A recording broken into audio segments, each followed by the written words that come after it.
This weekend, only at Macy's, it's our lowest prices of spring. How low? Diamond rings, pendants, and earrings, only $399, originally $1,500. Ninja blenders, now $89.99. And $395 men's designer suits, only $99.99. So if you're wondering why you should shop Macy's lowest prices sale, well, the name pretty much says it all. It's our lowest prices for one weekend only. Starts tomorrow at Macy's. Savings off already reduced prices. Exclusions apply.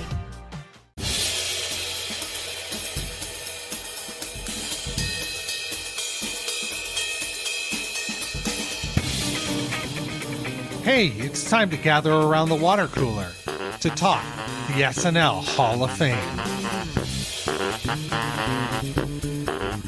Hey, it's JD here, and I am once again outside of the SNL Hall of Fame, walking through the threshold, down the hallway, and down the stairs into the lunchroom to meet my friends Joe and Shari. I'm huffing and puffing on the stairs here. Pardon me.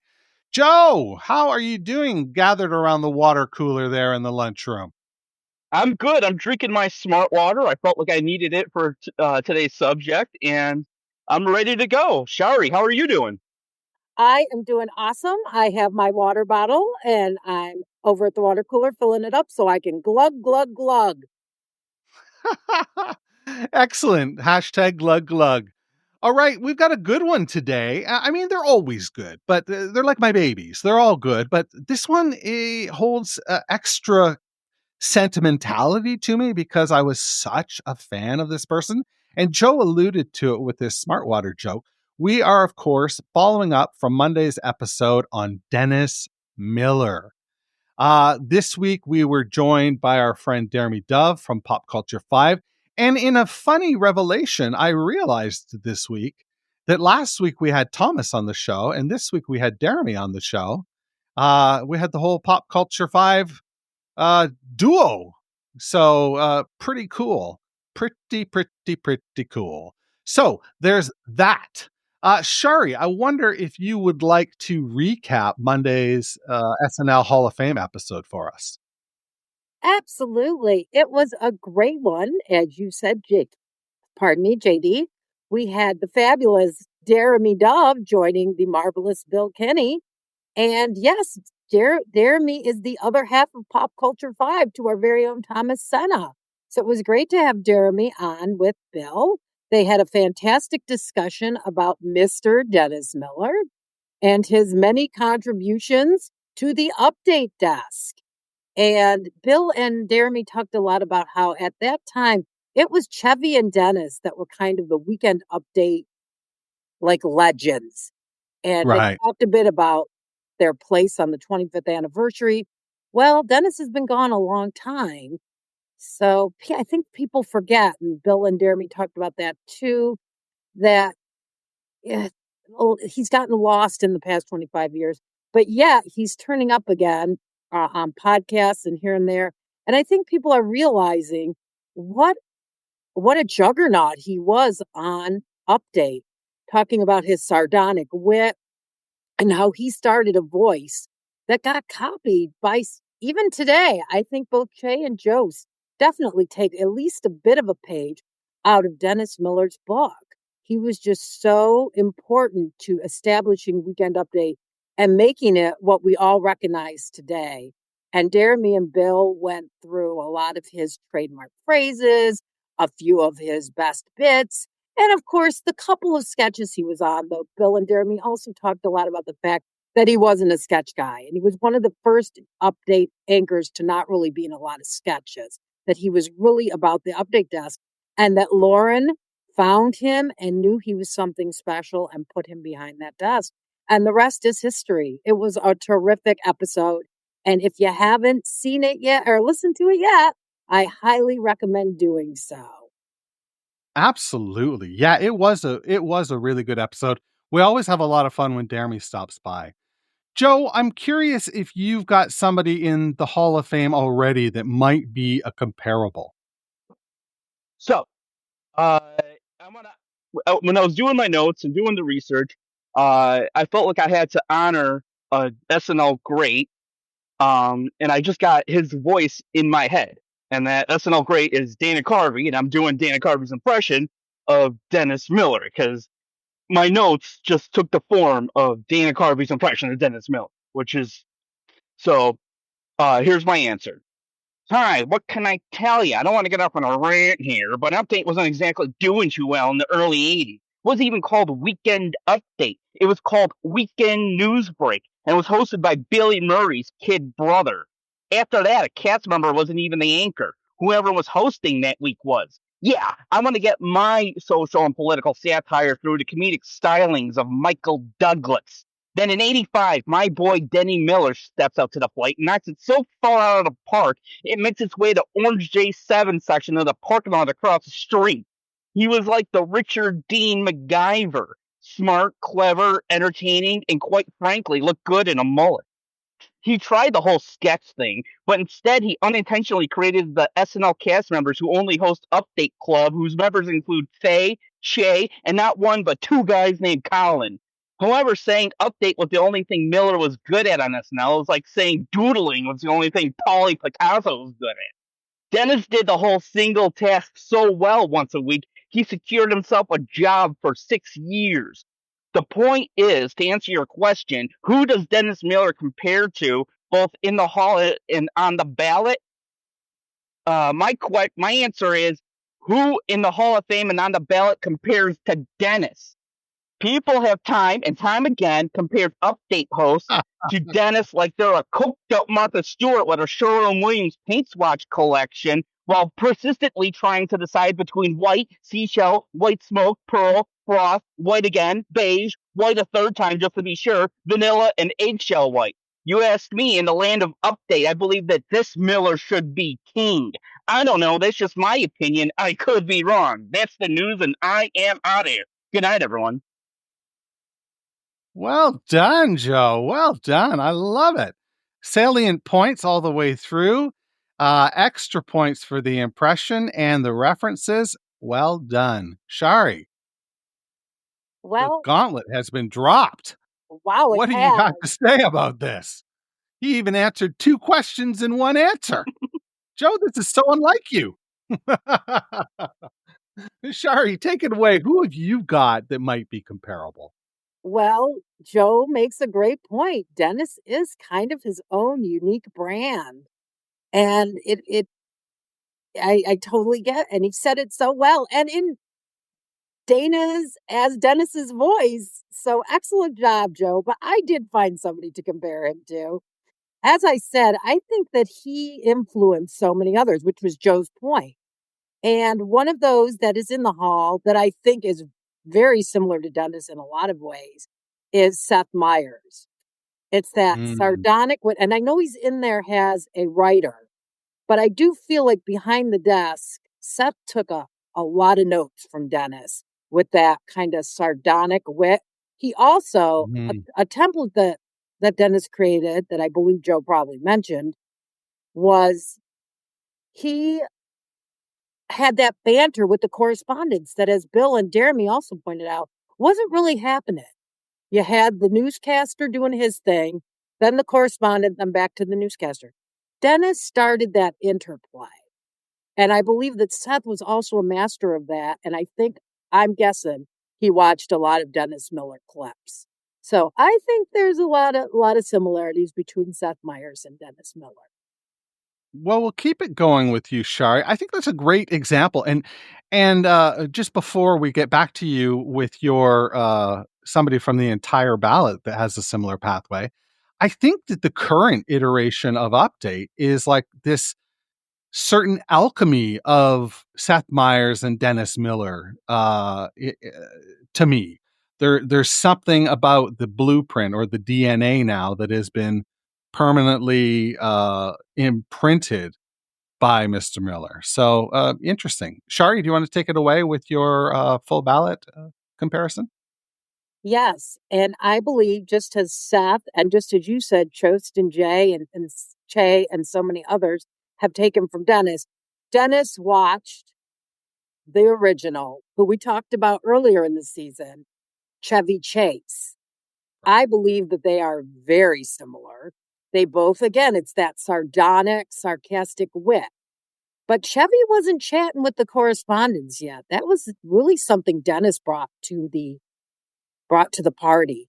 But Bill and Deremy both noted that Chevy was definitely a precursor to Dennis, and that Dennis probably, the way Seth probably watched Dennis clips, Dennis definitely watched Chevy clips. And that little bit that they played of the 25th anniversary where the two went back and forth, boy, what good chemistry they had. So yes, I definitely think they're cut from the same cloth. Yeah, that's a good one. Yeah. Cut from the same cloth for sure. I don't know who I have. The ballot is full. I mean, it is a full ballot this year. And I just want to remind everyone that when voting does open, you've got unlimited ballots this year. So really listen to what Joe and Shari have to say around the water cooler. And don't let it if you're a small hall person, well, the hall is already pretty big. So get off your votes and cast a few if you don't mind. We need people like Dennis Miller in the hall. Segment 4 is something we always do. It's our closing argument. We're going to respond to Deremy's argument right after we listen to it. What do you want to say to Hall of Fame voters, those around the water cooler, kind of make your final pitch for Dennis Miller getting into the SNL Hall of Fame? Yeah, so I think we've seen it over the years how popular Weekend Update is, and everyone has their favorite person, their favorite time, especially over these past 30 years. But you don't have that without Dennis Miller. The reason why I went a little bit on Norm here, there was a reason why I did that. It's because in a down time on his era, his Weekend Update, I feel, suffered because the show was suffering a little bit too, where to Dennis's point and his credit, when he comes in on season 11, the show is getting slammed, but yet he's a bright spot along with John Lovitz. People were talking about, which is very hard to do, to stand out for Weekend Update when the show's getting slammed. And then guess what? When we get that second golden era where you get Phil and you get Jan and Dana Carvey, Dennis is right there. And I think we always look at, there's two big eras that saved the show. The first is Eddie Murphy with, and Piscopo with Dick Ebersol as the producer. And the second wave is what Bill and I said, that golden wave with, hey, you say Dana, Kevin, Jan, Nora, and you got to mention my man, Dennis Miller. So this is a person who helped save SNL. He not only helped save Weekend Update, but helped save the show. And I think anytime, either behind the scenes or in front of the camera, if you have helped save the show, you should be an automatic Hall of Famer. So I think Dennis Miller, based on saving Update and helping to save the show, should be an automatic Hall of Famer. Very compelling argument by Deremy Dove, by pitching the idea. And whether you agree with it or not is moot, because Deremy made the idea, and it's a very valid idea. The idea that Dennis Miller was part of the cohort that saved SNL. And as such, just like the original cast members, should that get you an automatic entry into the Hall of Fame. And it seems as though that's what Deremy is arguing. Joe, what do you think of Deremy's argument? I absolutely agree with it. I'll even take it one step further, or in my own words, to me, not only did he save the show, because that's what was going on at that point, but his task, or what he took upon himself, was making Weekend Update important. Because from my point of view, before then, it was like they were doing Update out of tradition to make the show look like the first 5 years. And then when Dennis came in, he was like, no, we got to do political satire. And then because he did it so well, it was like, well, we can't stop doing it. So now Kevin has to do it, Norm and Colin and so forth and so forth. That, it pointed out that this is where we do the political satire, or we do the news stories that don't fit into other sketches. So it's like he made update important, and I feel like not just Colin and Che, do they owe him? I feel like the Daily Show and Last Week Tonight owe him a little bit of thanks to Dennis Miller for showing that like how important it is to once a week take a pause and satire what's going on in politics and society. So I totally agree with what he says, and yes, he does. Maybe he does deserve an automatic, you know, way in. You know, I almost wish we didn't. You know, like, I wish we could put him in there automatically. Didn't have to vote him in. I mean, he just saved a portion of the show that is now concrete traditional. So yeah. Yeah. You can't imagine the show without it now, right? Like Mhm. it would, that musical guest goes on and the anticipation builds. It's like, it's almost, if I hate the musical guest, I'm usually like, okay, it's almost time for a weekend update. Mhm. If I love the musical guest, then I'm still anticipating it. But Shari, what do you think of Deremy's argument? Did Miller save the show, or was he part of the cohort to save the show? And if so, do you think he deserves an automatic entry into the hall? I 100% agree with everything Joe said. I 100% agree with everything Deremy said. I am not the biggest Dennis Miller fan. I never really got him, but he is essential to the story of Saturday Night Live. He made Weekend Update what it is, and for that reason, I believe Deremy and Joe are correct. He does deserve an automatic entry. If we could give out automatic entries, I'd be giving out a whole bunch of them. But yes, I do believe he's one of them. I think that he created a template that, as you very eloquently said, JD, is still being copied today by the likes of Jost and Che. So 100%, Jeremy is absolutely correct. He did help save the show. It was on the precipice of cancellation, and he and Lovitz and Dunn and a few others really pulled it back. And then he gave this huge gift that is Weekend Update. And I also agree with you, JD. I am always looking forward to Weekend Update as soon as that Yeah. musical guest comes up, whether I like them or not. It's always one of my favorite parts. And I know many other Saturday Night Live fans agree. So bravo to Dennis Miller. And he totally deserves to be in the Hall of Fame. Hey, sketch comedy is really hard. So there are episodes of the show that are like turds, and you really need Weekend Update, which is, just rapid fire joke telling. It very rarely disappoints. But let's shift gears now and move away from the Hall of Fame and talk about last week's episode of SNL. We're not going to hit Jack Black right now, even though it happened this Saturday. We're going to space things out a bit so that we have plenty to talk about in the weeks to come. But I'm curious, Joe, do you have a Hall of Shame moment from the Mikey Madison, Morgan Wallen episode of SNL from a week ago? Yes. I kind of got two.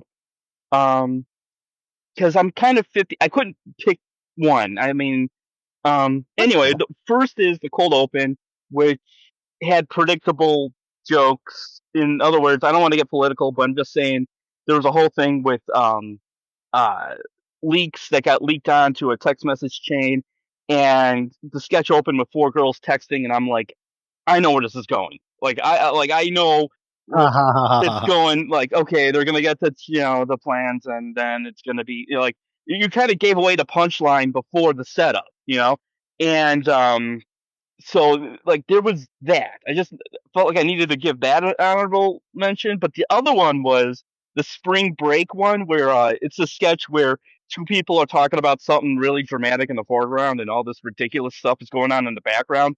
Now I bring it up because I love it. But you throw back to like Airplane and Hot Shots. I never knew how to describe those jokes in those movies, and this is doing that. Um, and this particular week it just fell flat. Like it was like okay, and that's fair. Saturday Night Live is Wayne's World. Not all Wayne's Worlds were home runs and church chats and everything. So I just to answer the question, if there was a con or a Hall of Shame, it's I felt like that's the one of the week. So Shari. Yeah, this whole episode kind of a, as JD was talking about turds. I wouldn't go so far as to say it was a turd, but there was a lot of retreads, including the one you just mentioned, Joe, the varsity, whatever it was. I can't even think of it. There was a lot of retreads of premises. That can work. That I've seen it work. We've all seen it work many times where they redo a premise, different people, same gag, and that can work great. It just did not work this time, but I know that they did all those premises because she doesn't have a lot of comedy chops, and they were not quite sure how to use her correctly. I thought she seemed very charming. I think she could have done a lot more than they gave her. I just thought the overall retreads were kind of an easy out for them. A lot of people on a lot of the other podcasts I've been listening to are saying that they're saving their best stuff for Jack Black and John Hamm. That's not really fair to Mikey. So I do think that she got short shrift. I hope they'll bring her back again and give her some stronger premises because this was very disappointing. Sometimes it's funny with a host, like a first timer. They might not know how much they can get their hands dirty, in the actual building of the show or sharing of ideas and concepts with Lauren and with the writers, for pre-production before, or as they're coming in with their sketch ideas and stuff like that. Whereas, without giving away too much, we see in this week's episode with Jack Black, him, really understanding that process. So maybe Mikey, next time through, like you said, if she gets another run, then they'll be more apt to participate in that level. And I'm making a huge assumption, that they didn't take part, but nevertheless. Shari, we're going to keep it with you for your Hall of Fame moment. And I'm curious if you were able to find one because you didn't seem to like this episode very much. It's that blanket we were talking about that is Weekend Update, right? It's the comfortable blanket.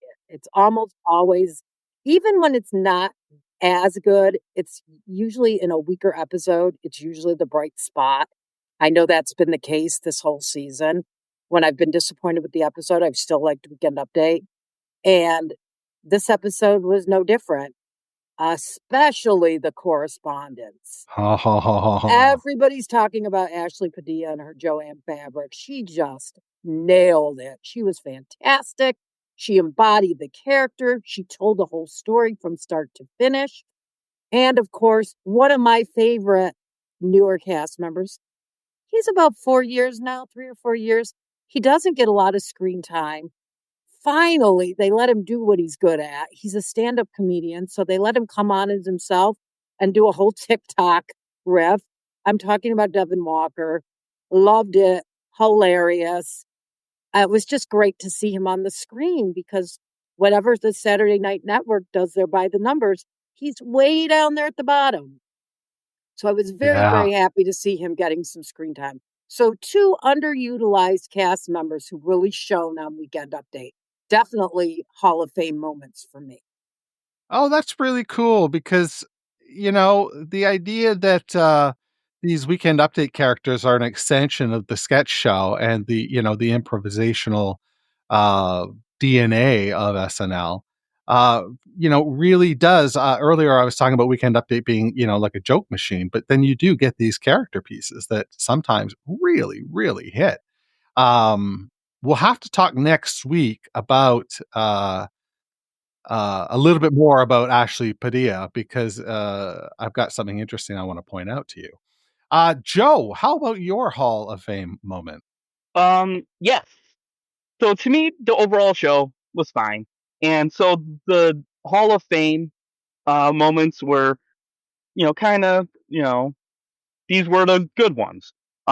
So I just wanted to say that because again, it's appropriate that we're saying this on the Dennis Miller show, which is Update has been on point this year, or at least the last couple months. And I'm not sure if that's because of the time that, and I'm not trying to be political. I'm just saying I'm not sure if that's because the news stories have been ripe for fodder, or if it's the update writers doing their job, or both. Either way, the update jokes on point. Also, we've been talking about premises that have been brought back. Now, back in the day, back in the 90s, it used to be characters. Like every month you would get a, you know, uh, Dieter or Simon and so forth. Yeah. Now we're getting premises. So with that said, they did that jury duty sketch, which I like that idea. They've done this a couple times where city council meetings and you got different characters coming up to the mic and doing their thing. And it gives each cast member a chance to shine. And who knows, maybe one cast member, strikes out, but another one could be right up behind it, and he could do callbacks and stuff like that. So I really like jury duty. And then the other one that I think is the really, really big honor of the night is the Planning New York cartoon, which caught me off guard. It was like at the end of the night, and it was like I think what they call the 10-to-1 or 5-to-1er, and it was really smart, really well written, and I've never been to New York, but it just felt like a really great observation of something that's been around forever.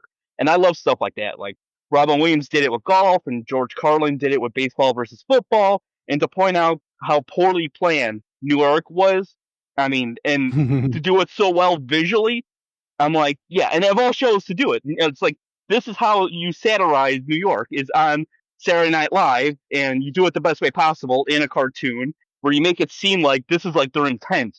And it reminds me of Robin Williams' golf, which is a brilliant routine. I'm just saying it's synonymous.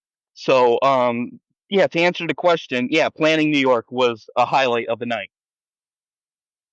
Guys, I got to rewatch it. I have to rewatch it, but I'm really enjoying the fact that they're trying different, forms of media again. It's exciting, and as has always been the case, New York is one of the not ready for primetime players. It's part of the show, so it really is neat to hear them satirize something they love so dearly,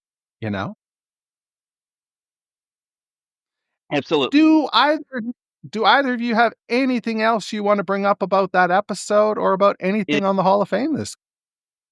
Go I ahead. do. I just wanted to add, Joe, I agree about the New York animation. It was so much fun. And just a little tidbit that I learned from where I learn a lot of things, the Saturday Night Network. John let us know that this had been proposed 4 times this season. What? And it got cut for time 4 times. So I'm glad that it finally made it. Yeah, most recently it was cut from the Gaga. They just didn't have time for it. But it's also a Streeter and Mikey joint. And they also did Washington's Dream. And my husband pointed out that there's a lot of similarities between the New York cartoon and the Washington's Dream sketches. And they're both Streeter and Mikey. So it makes a lot of sense. And just a couple of little tidbits that I thought were really interesting. Yeah. What a duo they are, Streeter and Mikey, right? Yeah. Just so prolific. So prolific.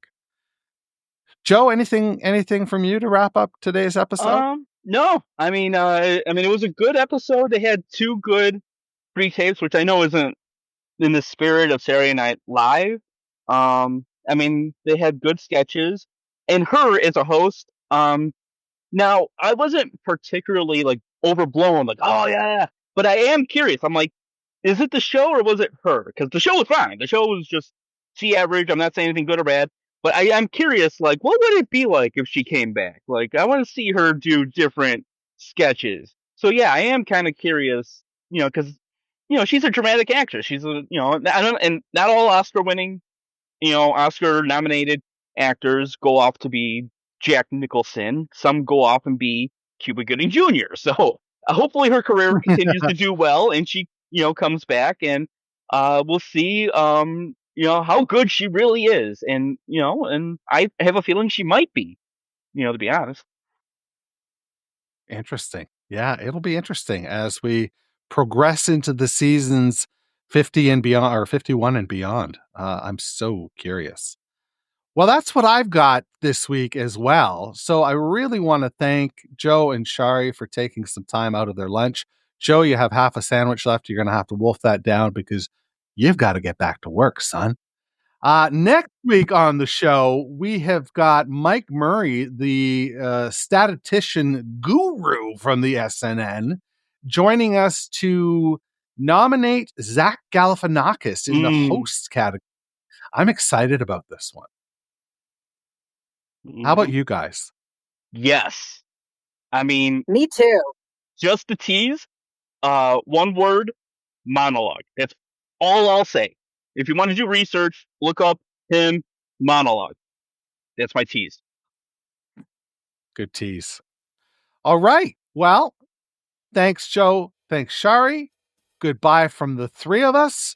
And make sure to stay thirsty. Thanks for listening to the SNL Hall of Fame Water Cooler. To connect with Joe and Shari, join our Facebook group at facebook.com/group/SNLHOF. To email the cast, write to snlhofwc@gmail.com. Please subscribe, share, rate, and review the show wherever you get your podcasts.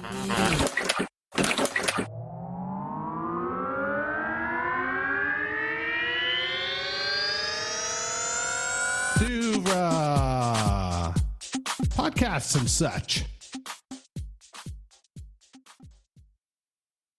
At Arizona State University, we've made online education better, smarter, and more personalized so you can go further in your aspiring field. I decided to pursue medicine once I realized that ASU did have the online program for biological sciences. You're still required to learn the same curriculum. You're still being tested on the same content that anyone would be tested on in person. The comprehensiveness of the program prepared me so well for medical school. Explore over 300 programs at asuonline.asu.edu.